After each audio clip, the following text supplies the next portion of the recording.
Also, some of the world's biggest blockchains work with them. In all likelihood, you will discover that Steve's offers the safety you seek. They're also giving an extra $30 off right now. Use the link I put at the end of my message. With the link, you can get $10 off, and on the website, you can get an extra $20 off. $129 for the bag I'm holding now. That's $30 off right now. Click on Decent to see it today. Everything is so cool that it will blow your mind. Come back to the movie. Then I asked, does Ripple's license to do business as a bank matter here? In order for the US to move forward, they would need to join with someone who has a national banking license. I was wondering if this license was an important part of making everything work. This is the answer. The fact that Ripple is trying to get a national banking license is very important for them to be able to work with the US government-backed blockchain payment system. A national bank charter or federal license gives the partner a lot more credibility, makes them more likely to follow the rules, and lets them interact directly with the Federal Reserve's payment systems if the US wants to move important payment infrastructure to blockchain and include a private sector operator. Ripple has also asked for this license, as has Circle, the company that makes USDC and wants to be a national trust bank. These actions are in line with what the federal government wants under the new digital assets and stablecoin laws, also known as the Genius Act. This is why a national banking license is important. The Genius Act and other related new laws require any organization that prints large amounts of digital dollars or runs the government's core payment infrastructure to be federally chartered or licensed. This is where things get interesting. Federal charters for entities like national banks, trust banks, or federal qualified payment stablecoin issuers provide legal clarity, unified national oversight, and replace state-by-state licensing to access Fed services or master accounts. This makes sure that the direct connection to the Federal Reserve is safe and regulated, which is important for government services. Then I asked, if not Ripple, then maybe someone else would fit this. You have JP Morgan Chase, Coinbase, Anchorage Digital, Metallicus Inc., and other large US-based companies that are licensed to make safe coins. Now, the main point I want to make is that the US would probably talk to their allies before making any moves. And I can't stop thinking about the meeting at Downing Street with US Treasurer Scott Bessent, UK Chancellor Rachel Reeves, Coinbase, Ripple, and Circle. A number of the largest banks were also present at that meeting. You might think that one of those three companies is involved in all of this, or maybe a mix of them. I also wanted to go one step further and find out who else could be Paxos Trust Company. There are also a few other companies here that I don't think are as important as Ripple right now. Let me play this. This part of the story is important, right?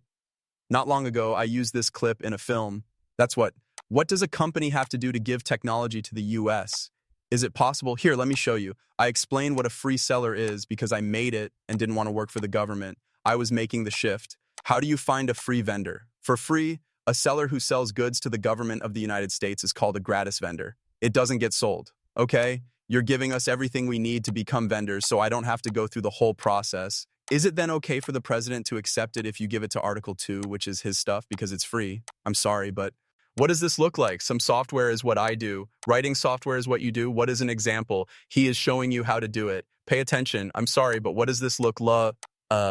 Another thing Brad Kimes said is that releasing U.S. digital asset bonds can help pay for assets and reduce debt at the same time. Not sure about this? It's still correct. That's why I wanted to look into this idea some more.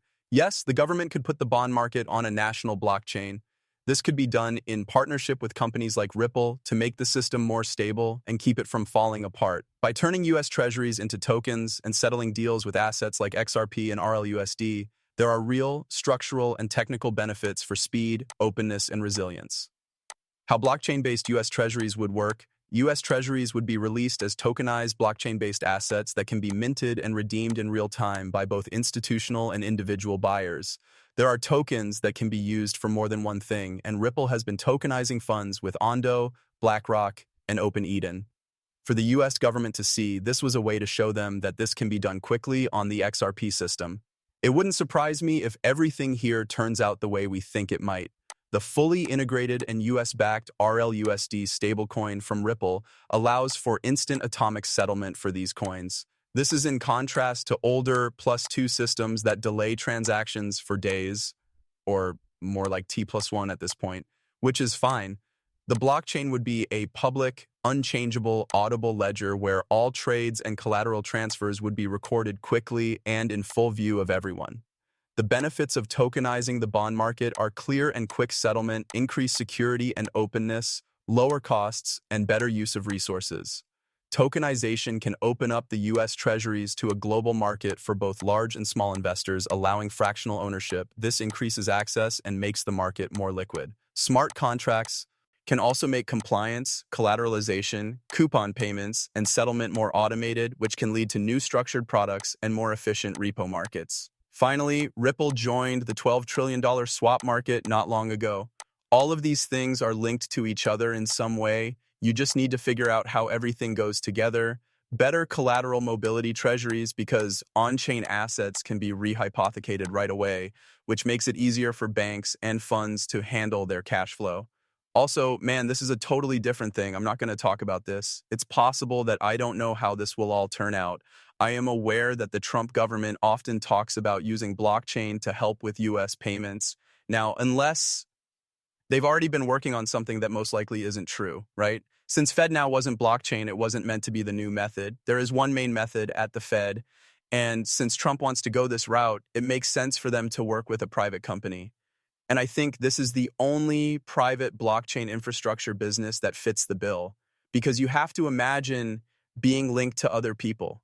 Japan and the US will be able to link their banking systems together that we have with the UK, Australia, Canada, and Mexico. It's also interesting to note that Ripple has been in most of those countries for a long time. So I go around again. Yes, all of this is just a guess.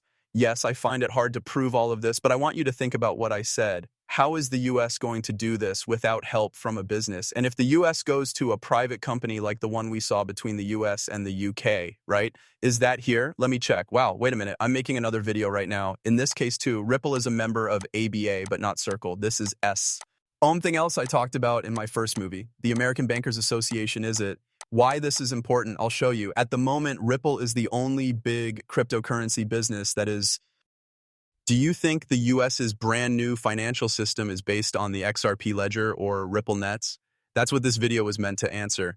It has been said that Trump wants a new banking system that is based on blockchain. This includes Trump himself. There is no FedNow there. No, FedNow is not the blockchain. It took 4 to 6 years to plan and build FedNow. That means that Trump would have to hire a private company to help him get something done in the next few years. And that private company would have to be based in the US and work with blockchain technology. As you peel back this onion, you can see all the layers that link Ripple and XRP to the US government. I'll show you what I made. This took 7 hours of straight work. If you find this useful, please click like. That would mean a lot to me. Ripple is setting itself up. It is actively seeking a national banking charter and a Fed master account as a highly integrated and controlled financial institution in the US. This would put it in a unique position to work with the US government on digital payments and blockchain infrastructure. If the US government needed a private company's technology for a blockchain-based payment system, Ripple would probably look for a public-private partnership model. They wouldn't just give the government RippleNet or the XRP ledger. They would work with the government to create a custom solution that meets their needs through licensing service agreements and regulatory collaboration. Maybe Ripple could make their own kind of RippleNet for the US government if the US wanted to speed up all of this. That's where the question came from. And this is how it would all work: licensing and modification. The government would be able to use Ripple's technology, like RippleNet or the XRP ledger. Ripple might build a dedicated, permissioned, or hybrid network to meet feeder AL guidelines for control, auditability, and compliance. Okay, I get it. Ripple can't give the XRP system to someone else. I'm just reading this. They would give away a form of RippleNet. Ripple wants to become a federal bank and open a Fed master account. With the new US laws and clearer regulations, Ripple could connect its stablecoin RLUSD and network directly to federal payment rails. This would allow legacy financial systems and blockchain infrastructure to work together. The service agreements and security Ripple would sign long-term contracts for maintenance, security, and service. These would include software updates, technical support, and improvements to meet new and changing government needs. Not giving as a gift, but strategically providing. Even though it's not a gift, Ripple might offer better licensing terms or even joint ventures when US national interests are at stake. However, any deployment would stay a government-controlled asset that is separate from the public XRP ledger. This model has strategic benefits because it gives the US quick access to a tried-and-true, scalable solution, shortens the build time compared to starting from scratch, and allows